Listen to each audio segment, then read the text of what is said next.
أعوذ بالله من الشيطان الرجيم بسم الله الرحمن الرحيم الحمد لله رب العالمين الرحمن الرحيم مالك يوم الدين إياك نعبد وإياك نستعين اهدنا الصراط المستقيم صراط الذين أنعمت عليهم غير المغضوب عليهم ولا الضالين الصلاة والسلام عليك يا سيدي يا رسول الله وعلى آلك وأصحابك يا حبيب الله مصطفیٰ صلی اللہ تعالیٰ علیہ وآلہ وسلم کے نوکروں کے نوکر خانہ میں آنے والی تمام قابل احترام اہل ایمان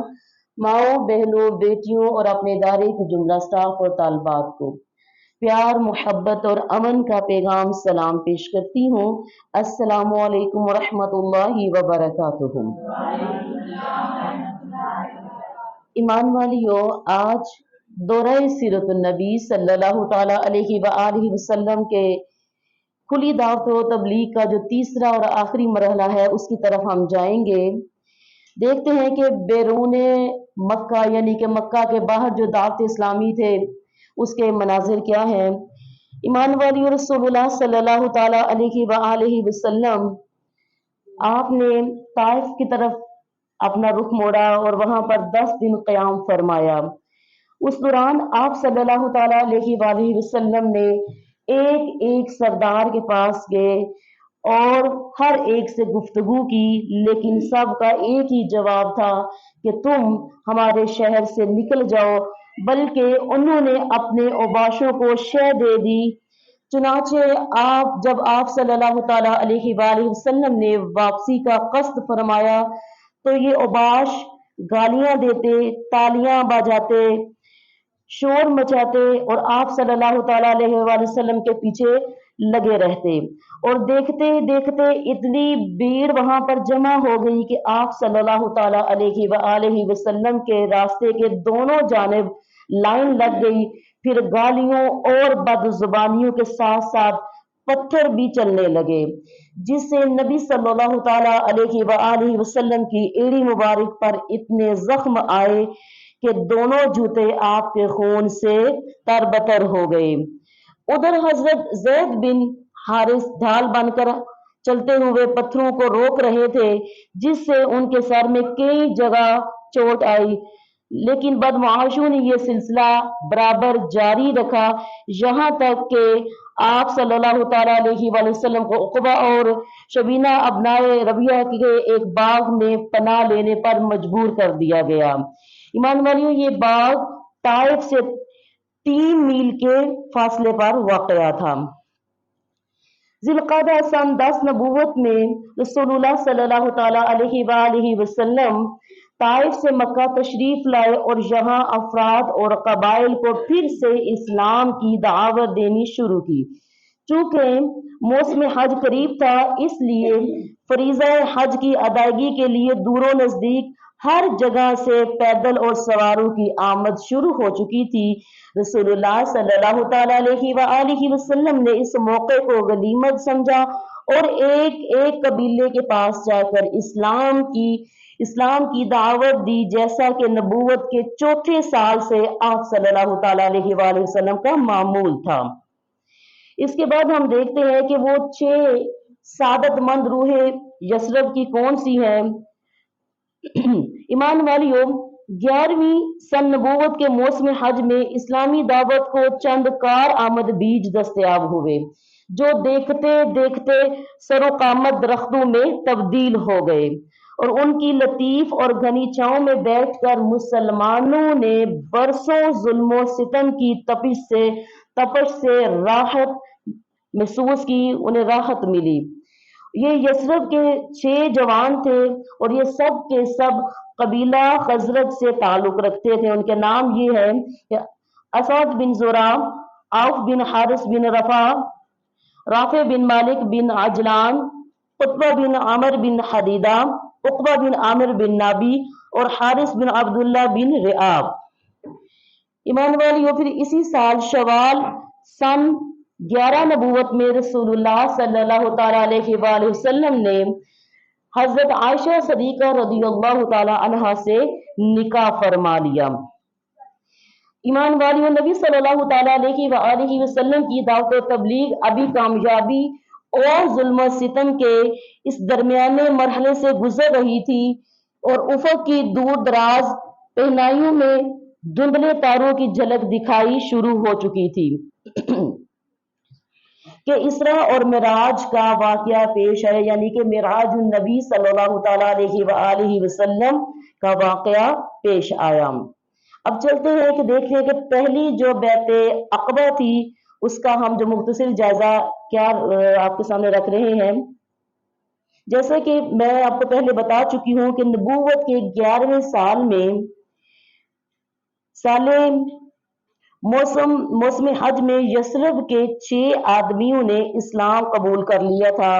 اور رسول اللہ صلی اللہ تعالیٰ علیہ وآلہ وسلم سے وعدہ کیا تھا کہ اپنی قوم میں جا کر آپ صلی اللہ تعالیٰ علیہ وآلہ وسلم کی رسالت کی تبلیغ کریں گے۔ اس کا نتیجہ ایمان والیوں یہ ہوا کہ اگلے سال جب موسم حج آیا، یعنی ذی الحج 12 نبوی، تو وہ 12 آدمی نبی صلی اللہ تعالیٰ علیہ وآلہ وسلم کی خدمت میں حاضر ہوئے۔ ان میں حضرت جابر بن عبداللہ بن رعاب کو چھوڑ کر باقی 5 وہی تھے جو پچھلے سال بھی آ چکے تھے، اور ان کے علاوہ 7 آدمی تھے جو کہ اس دعوت میں شامل ہوئے۔ ایمان والیوں، عقبہ کی اس بیعت کی تفصیل صحیح بخاری میں حضرت عبادہ بن صامت رضی اللہ تعالیٰ عنہ سے مروی ہے کہ وہ بیان کرتے ہیں کہ رسول اللہ صلی اللہ تعالیٰ علیہ وآلہ وسلم نے فرمایا، آؤ مجھے اس بات پر بیعت کرو کہ اللہ کے ساتھ کسی کو شریک نہ کرو گے، چوری نہ کرو گے، زنا نہ کرو گے، اپنی اولاد کو قتل نہ کرو گے، اپنے ہاتھ پاؤں کے درمیان سے گھڑ کر کوئی بہتان نہ لاؤ گے، اور کسی بھلی بات پر میری نافرمانی نہیں کرو گے۔ جو شخص یہ ساری باتیں پوری کرے گا اس کا اجر اللہ پر ہے، اور جو شخص ان میں سے کسی ایک چیز کا ارتکاب کر بیٹھے گا پھر اسے دنیا میں ہی اس کی سزا دے دی جائے گی تو یہ اس کے لیے کفارہ ہوگی، اور جو شخص ان میں سے کسی چیز کا ارتکاب کر بیٹھے گا پھر اللہ اس پر پردہ ڈال دے گا تو اس کا معاملہ اللہ کے حوالے ہے، چاہے تو سزا دے چاہے تو اسے معاف کر دے گا۔ حضرت عبادہ فرماتے ہیں حضرت کہ ہم نے اس پر آپ صلی اللہ تعالیٰ علیہ وآلہ وسلم کی بیعت کی۔ ایمان والیوں، جب بیعت پوری ہو گئی اور حج ختم ہو گیا تو نبی صلی اللہ تعالیٰ علیہ وآلہ وسلم نے ان لوگوں کے ہمراہ یثرب میں اپنا پہلا سفیر بھیجا تاکہ وہ مسلمانوں کو اسلامی احکام کی تعلیم دے اور انہیں دین کے در و بست سکھائے۔ جو لوگ اب تک شرک پر چلے آ رہے تھے ان میں اسلام کی اشاعت کرے۔ نبی صلی اللہ تعالیٰ علیہ وآلہ وسلم نے اس سفارش کے لیے سابقین اور اولین میں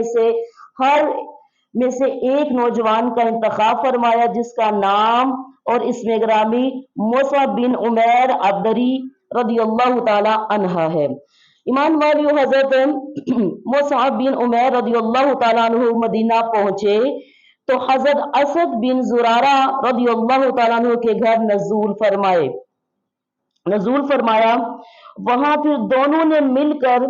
اہل یثرب میں جوش و خروش سے اسلام کی تبلیغ شروع کی اور قابل رشک کامیابی پائی۔ اب چلتے ہیں دوسری بیعت عقبہ کی طرف میں۔ ایمان والیوں، نبوت کے 13ویں سال موسم حج